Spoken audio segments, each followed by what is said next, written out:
नमस्कार दोस्तों, आपका आकांक्षा का एग्जाम उसमें चाहे आपका मेडिकल स्ट्रीम हो या फिर इंजीनियरिंग स्ट्रीम हो, दोनों के लिए ये वीडियो खास होने वाला है क्योंकि इस वीडियो में हम आपके लिए लाए हैं केमिस्ट्री का मॉडल क्वेश्चन पेपर जो कि आपका आकांक्षा एग्जाम में पूछा जाएगा। तो उसमें कैसे क्वेश्चन आते हैं और इनका लेवल कैसा होता है, सब कुछ आपको यहाँ देखने पे आपको मिलेगा और काफ़ी कुछ आपको नया यहाँ सीखने को मिलने वाला है। दोस्तों, आप बने रहिएगा अंत तक और वीडियो को एक लाइक जरूर कर दीजिएगा। तो चलिए शुरू करते हैं बिना देर किए हुए। और इसको हल्के में मत लीजिएगा क्योंकि इसका लेवल बच्चों काफ़ी अच्छा है, मुझे पता है और मैंने देखा है क्लास 10 के जो हमारे बच्चे हैं उनके स्तर से काफ़ी ज़्यादा इसका लेवल ऊंचा है। और इसमें बहुत सारी चीज़ें हैं जो 11 और 12 के स्तर की हैं जो कि क्लास 10 में बच्चे नहीं देखे हुए हैं। फिर भी इस वीडियो को देखने के बाद काफ़ी हद तक कुछ चीज़ें आपको सीखने को मिलने वाली हैं। तो चलिए शुरू करते हैं। जैसे 41 नंबर का क्वेश्चन ही देखो बच्चों, यहाँ पे कह रहा है यूजिंग एसपीडी नोटेशन, राइट। ये कह रहा है the using SPD notation the orbital with the quantum number दिया हुआ है n इक्वल टू 3 और l equal to 1, right.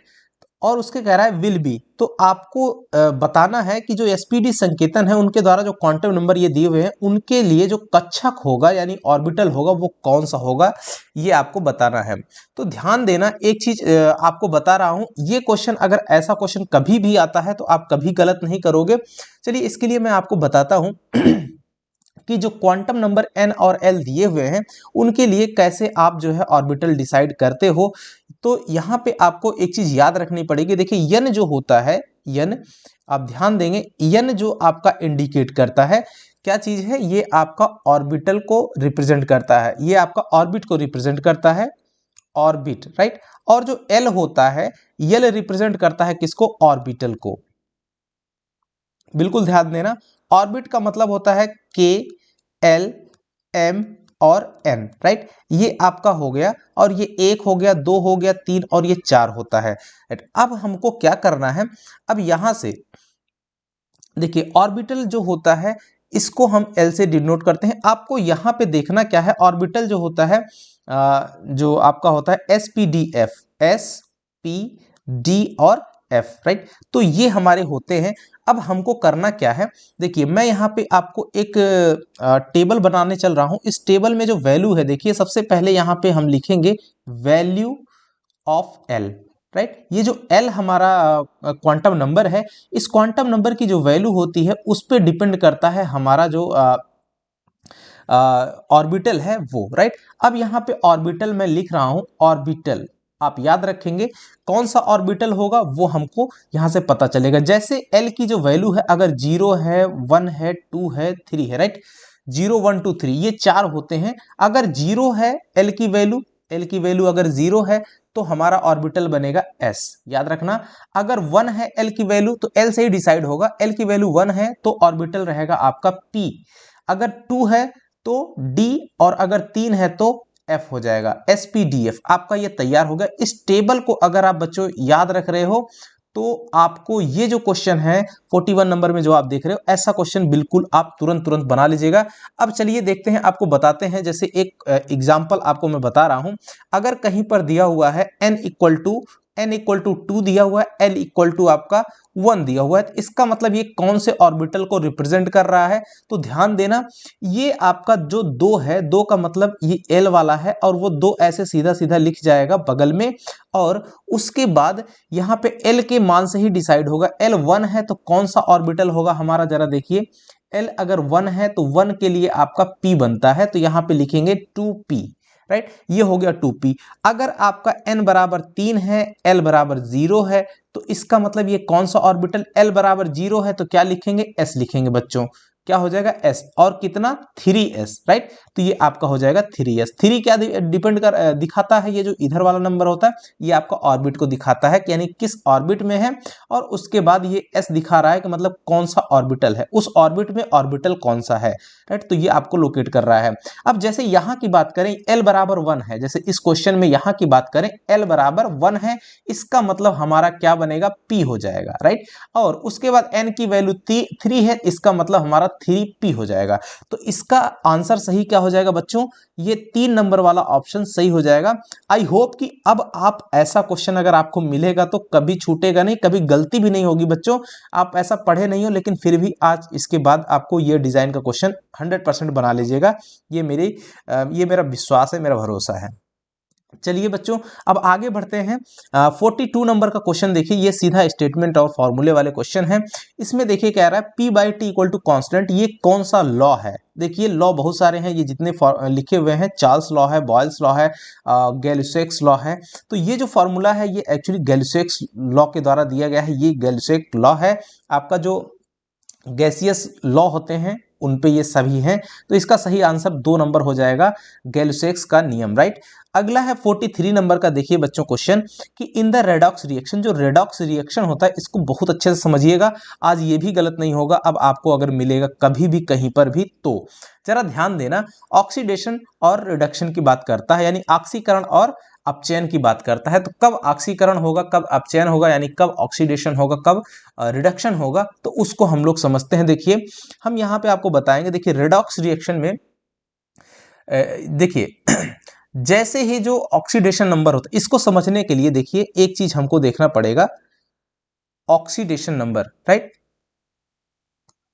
Oxidation number ये अलग से निकलता है बच्चों। ऑक्सीडेशन नंबर आपको क्या करना है, ये जो ऑक्सीडेशन नंबर है अगर इसका मान बढ़ता है, राइट, अगर इसका मान बढ़ रहा है किसी इक्वेशन में, तो इसका मतलब क्या हो रहा है, जिसका ऑक्सीडेशन बढ़ेगा इसका मतलब उसका ऑक्सीडेशन होता है। और अगर ये नंबर घट रहा है इसका मतलब रिडक्शन होगा, राइट। और जिसका ऑक्सीडेशन बढ़ रहा है जिस तत्व का, उसका ऑक्सीडेशन हुआ, और जिसका घटा वो आपका क्या हो जाएगा, रिडक्शन होगा उसका। तो चलिए देखते हैं इसमें, और ऑक्सीडेशन नंबर निकालते कैसे हो, चलिए वो भी आपको बताते हैं।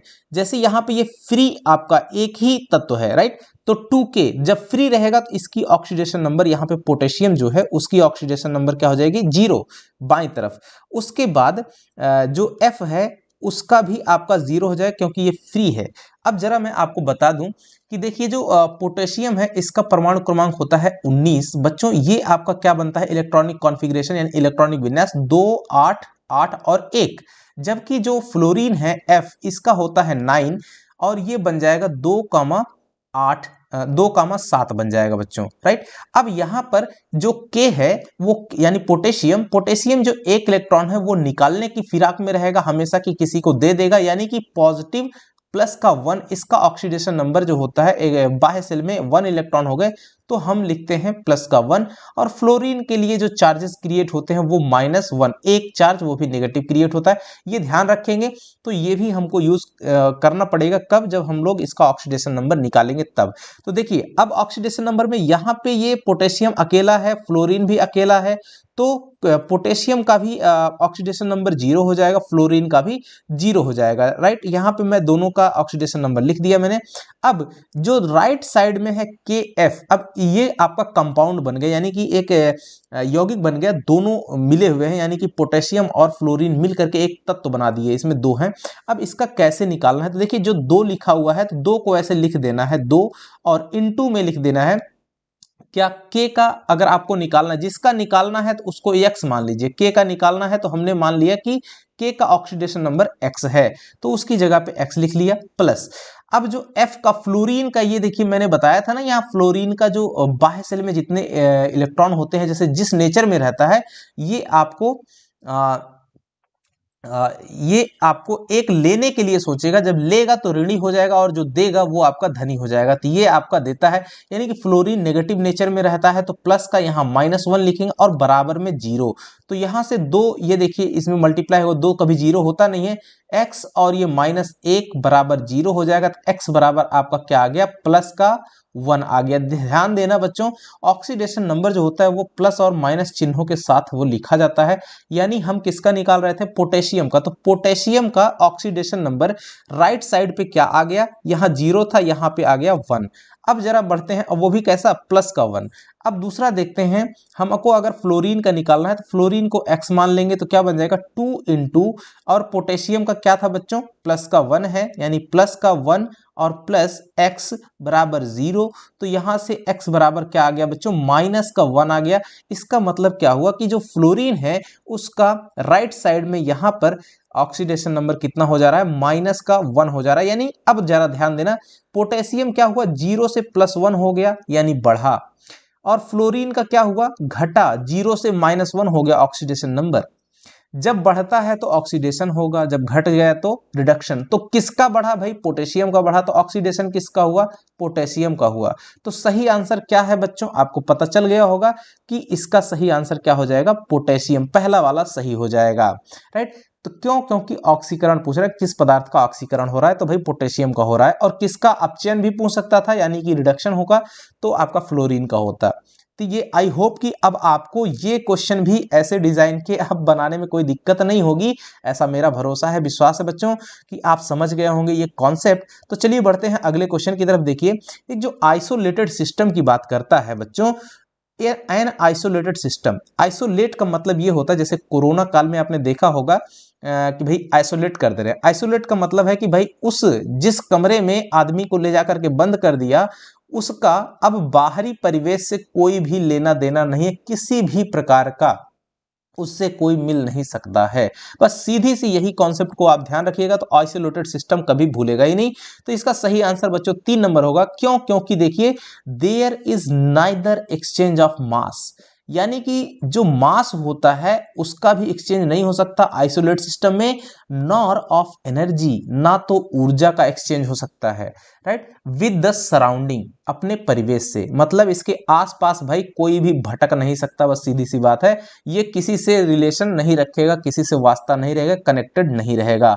तो यहाँ क्या होता है, जो यहाँ तत्व की बात हो रही है, जो हम हमारे सिस्टम में, आइसोलेटेड सिस्टम में क्या करेंगे, थोड़ा साइंटिफिक लैंग्वेज में, जो मास होता है वो भी एक्सचेंज नहीं होगा, यानी बाहर वाले सराउंडिंग से, और जो एनर्जी है बाहर के सराउंडिंग से वो भी एक्सचेंज नहीं होगी। तो सही आंसर बच्चों हो जाएगा आपका 3 नंबर। बढ़ते हैं नेक्स्ट क्वेश्चन की तरफ बच्चों। देखिए, ये अब बहुत ही अच्छा क्वेश्चन आ गया है 45 नंबर का। अब यहां पर फिर एक कॉन्सेप्ट आपको सिखाने वाले हैं। देखिए बच्चों, आपको अगर वीडियो पसंद आ रहा हो तो लाइक करना बिल्कुल मत भूलिएगा, चैनल पे नए हैं तो सब्सक्राइब भी करिएगा तुरंत ही, और अपने मित्रों के साथ भी जरूर शेयर कीजिएगा, ताकि ज़्यादा से ज़्यादा लोगों को, ज़्यादा से ज़्यादा आपके मित्रों को भी इसका लाभ पहुंच सके, उनको भी थोड़ा सा इसका नॉलेज हो और कॉन्फिडेंस बूस्ट हो बच्चों। तो देखिए 45 नंबर का जो क्वेश्चन है, ये एक फिगर बना हुआ है, और फिगर ऐसे पंचभुज बना हुआ है, राइट। तो पंचभुज बना हुआ है, ये कह रहा है कि ये क्या है, लेकिन यहाँ गणित वाली बात नहीं है कि पंचभुज बना हुआ है। ये एक्चुअली आपका बॉन्डिंग सिस्टम से ये कनेक्टेड है, और वो आपके ये सभी जो ये बने हुए हैं, ये सब सिंगल बॉन्ड को रिप्रेजेंट कर रहे हैं। तो देखिए ये इस तरह से है, ऐसे आपका ये पंचभुज के रूप में बना हुआ है, राइट। और ये आपका इस तरह से हो गया। तो यहाँ पे ये जो 5 भुज जो कोने हैं, 1 2 3 4 और 5, ये पांचों कोने 1 2 3 4 और 5, ये कोने का मतलब यहाँ पे कार्बन बैठे हुए रहते हैं भाई। क्या रहते हैं, कार्बन। यहां कार्बन की संख्या, ये कोने इंडिकेट करते हैं कार्बन की संख्या। तो कार्बन की संख्या यानी नंबर ऑफ कार्बन, अगर 1 है, 2 है, 3 है, 4 है, 5 है, 6 है, 7 है, अगर 1 रहता है तो क्या निकल के आता है, मेथ। 2 रहता है तो एथ, राइट। और 3 रहता है तो प्रोप, राइट, ब्यूट,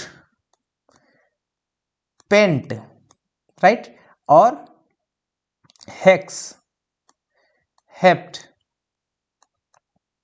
हेप्ट लिखेंगे। और अगर 8 रहता है तो ऑक्ट, और 9 रहता है बच्चों तो ये होता है नोन, और 10 रहेगा तो बनता है डेक, राइट।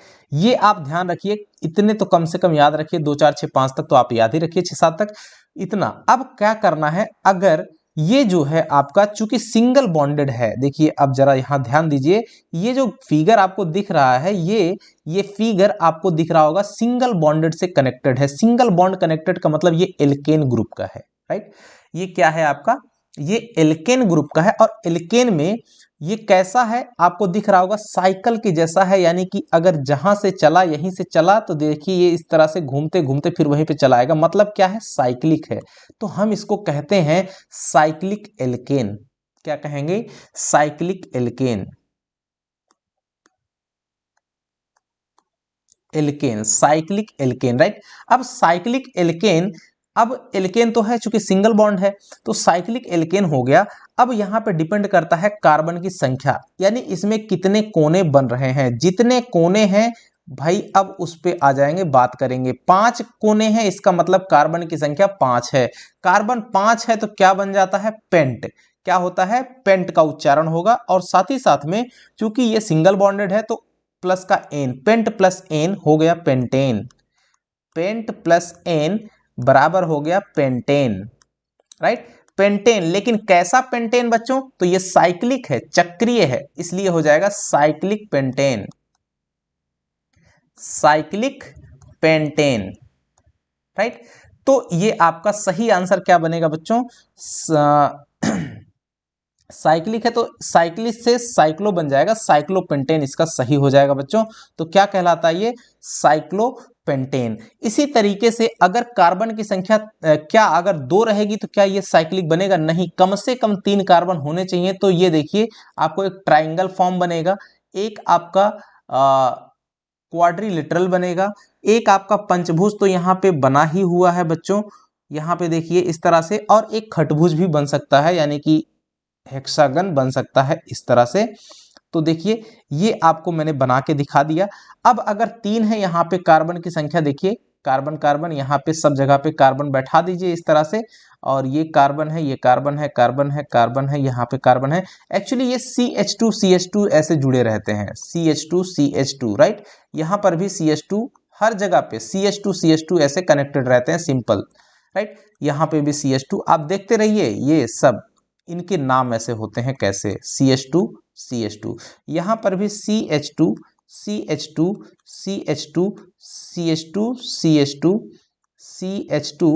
राइट। अब ये जो है ये हो गया आपका साइक्लोपेंटेन हो गया। कौन सा, 5 है कार्बन तो साइक्लोपेंटेन, 4 है तो क्या बन जाएगा, देखिए ब्यूट है, राइट, तो साइक्लोब्यूटेन हो जाएगा। ये वाला क्या हो जाएगा, साइक्लोब्यूटेन।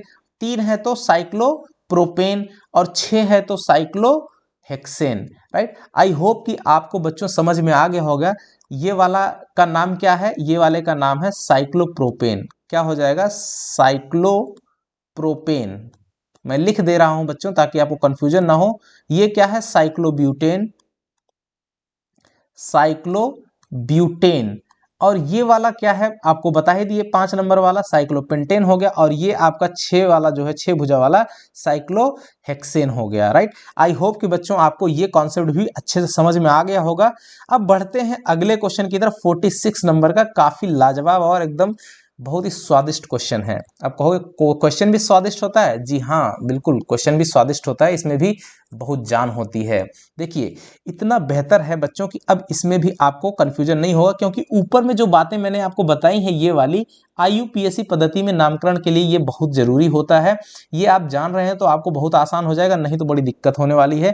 देखिए अब ये जो स्ट्रक्चर बना हुआ है, इस स्ट्रक्चर का ये जो फॉर्मूला दिया हुआ है इसका हम लोग स्ट्रक्चर तैयार कर लेते हैं।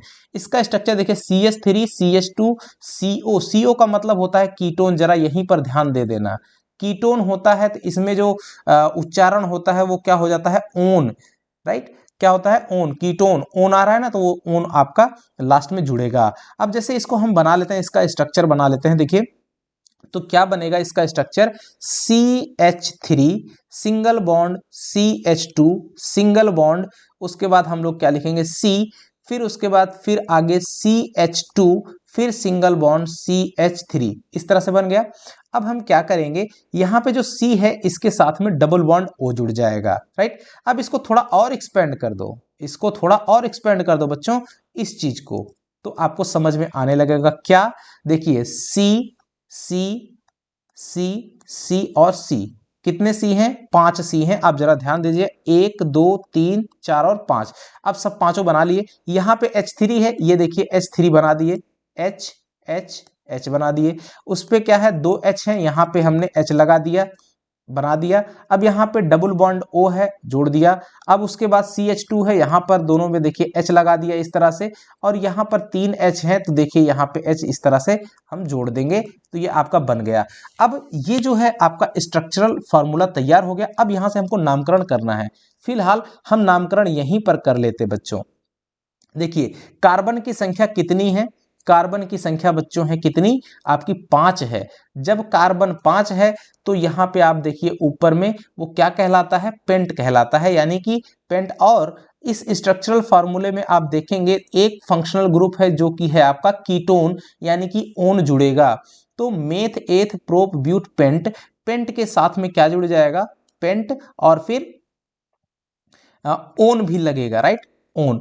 अब आगे बढ़ेंगे, चूंकि यहाँ पे ध्यान देना पेंटेन जो होता है उसके साथ में ये आपका ओन लगा हुआ है। अब हमको यहाँ पे करना क्या है बच्चों, इसका नामकरण कर देना है, नंबर दे देना है। आप किसी भी साइड से नंबर दीजिए, जो कार्बन है उसकी नंबरिंग कर दीजिए, 1 2 3 4 5, राइट। या फिर आप राइट साइड से भी नंबरिंग कर सकते हो बच्चों, किधर से भी, 1 2, ये हो गया 3, ये हो गया 4, ये हो गया 5। अब कार्बन यानी कि जो कीटोन फंक्शनल ग्रुप है वो कौन से नंबर वाले कार्बन पे लगा हुआ है, तो वो आपका 3 नंबर पे लगा हुआ है, चाहे राइट से देखिए चाहे लेफ्ट से देखिए। तो हम कहेंगे क्या, ये पेंटेन, चूंकि सिंगल बॉन्ड पेंटेन है, पेंटेन, और इसमें ओन भी जुड़ा हुआ है, लेकिन कितना पेंटेन भाई, तो पेंटेन, पेंटेन प्लस 3 ओन, कितने पे ओन है, 3 नंबर पे है। फंक्शनल ग्रुप कौन सा, कीटोन, कीटोन का ओन बनता है, इसलिए 3 नंबर पे यहां पे आ गया ओन। तो ये आपका बन गया पेंटेन 3 ओन, क्या बन जाएगा, पेंटेन, पेंटेन 3 ओन, राइट। ये आपका सही आंसर बन जाएगा बच्चों। इसमें कौन सा है, ऑप्शन नंबर 3 आपका दिया हुआ है, पेंटेन 3 ऑन, ऑन नहीं है, ये ओन लिखा हुआ है, इसको ऑन लिखना चाहिए। देखिए अब जो है ये आपका सही आंसर हो गया। अब आपको बताते हैं, इसको और भी आप लिख सकते हो, अगर आप ऐसा नहीं लिखना चाहते हो, पेंटेन 3 ऑन नहीं लिखना चाहते हो, तो क्या लिख सकते हैं, इसको हम लोग लिख सकते हैं 3 pentanone, right. Pentane plus own मिला देंगे तो ये क्या बन जाएगा, पेंटेनोन, पेंटेनोन, पेंटेनोन के आगे 3 लगा दीजिए, बस ये हो गया आपका 3 पेंटेनोन। या फिर ये बोलिए, या फिर ये दो के दोनों एक ही बातें हैं, 3 पेंटेनोन भी लिख सकता था, या फिर पेंटेन 3 ओन लिख दिया है। तो दोनों तरह से आपको बच्चों ये हमने आपको समझाने की कोशिश करी। आई होप कि आपको काफ़ी अच्छे से समझ में आ गया होगा बच्चों। आप यहीं पे नंबरिंग कर सकते थे, इस वाले के बनाने की जरूरत नहीं थी, लेकिन मैंने आपको स्ट्रक्चरल फार्मूला बना के दिखा दिया। यहीं पे नंबरिंग 1 2 3 4 और 5 इस तरह से कर सकते थे, क्योंकि हाइड्रोजन की डिपेंडेंसी कोई मैटर नहीं करती, कार्बन की ही काउंटिंग इंपॉर्टेंट है। चलिए 47 नंबर का जो क्वेश्चन है वो आपको बताते हैं बच्चों। देखिए थोड़ा समय लॉन्ग लग रहा है जरूर, लेकिन पढ़िए उतना ही जितना आपको काम दे सके, राइट। थोड़ा पढ़िए लेकिन सॉलिड पढ़िए, जबरदस्त पढ़िए। देखिए 47 का क्वेश्चन है, देखिए C6H5 लिखा हुआ है, C6H5। एक्चुअली जो C6H6 होता है ये बेंजीन का फॉर्मूला होता है। यहाँ से इसमें से एक कमी हो गई है, इसका मतलब ये कहीं ना कहीं बेंजिल जो है मूलक है। मूलक का मतलब जो होता है आयन जनरेट करने वाला, तो जाहिर सी बात है ये बेंजीन आयन ही बन रहा है, बेंजीन मुक्त मूलक है। तो सही आंसर ऑप्शन नंबर 3 आपका बन जाएगा बच्चों। चलिए आगे बढ़ते हैं। देखिए 48 नंबर क्वेश्चन है, V इक्वल टू कॉन्स्टेंट और इनटू में n, राइट। तो ये जो फॉर्मूला होता है ये एवोगाद्रो जो लॉ होता है उनके द्वारा दिया गया है। ये भी आपका गैस लॉ है, राइट, गैसियस लॉ है, एवोगाद्रो के द्वारा दिया गया है। तो ये आपका सही आंसर हो जाएगा 3 नंबर का बच्चों, कि ये आपका किसका नियम है, एवोगाद्रो का रूल है। आगे बढ़ते हैं, ये देखिए द थर्मोकेमिकल इक्वेशन, ये थर्मोकेमिकल इक्वेशन दिया हुआ है, साथ ही साथ में ये आपका इक्वेशन ये है थर्मोकेमिकल। ये पूछ रहा है कि इज द एग्जाम्पल ऑफ, ये किसका एग्जाम्पल है, एंथैल्पी ऑफ कंब्यूजन। देखिए यहाँ पे लिखा हुआ है एंथैल्पी ऑफ कंब्यूजन और enthalpy of atomization, enthalpy of solution, none of this. तो सही आंसर बच्चों ये है जो आपका लिखा हुआ एंथैल्पी ऑफ ऑटोमाइजेशन, ये सही आंसर हो जाएगा 2 नंबर का। देखिए अगला जो क्वेश्चन है बच्चों ये है आपका 50 नंबर का। इन द रिएक्शन, ये एक रिएक्शन दिया हुआ है, इस रिएक्शन में आपको पूछ रहा है कि x का वैल्यू क्या होगा। ये x देख रहे हो आप, x की जगह पे कौन सा तत्व आएगा, इस तत्व का नाम लिखना है, आपको बताना है इनमें से कौन सा तत्व होगा। तत्व क्या, कौन सा यौगिक या कौन सा कंपाउंड यहाँ जनरेट होगा। तो देखिए सबसे पहले आपको जो जो चीजें यहाँ बैलेंस, इक्वेशन को बैलेंस करके देखिए कि क्या बच रहा है।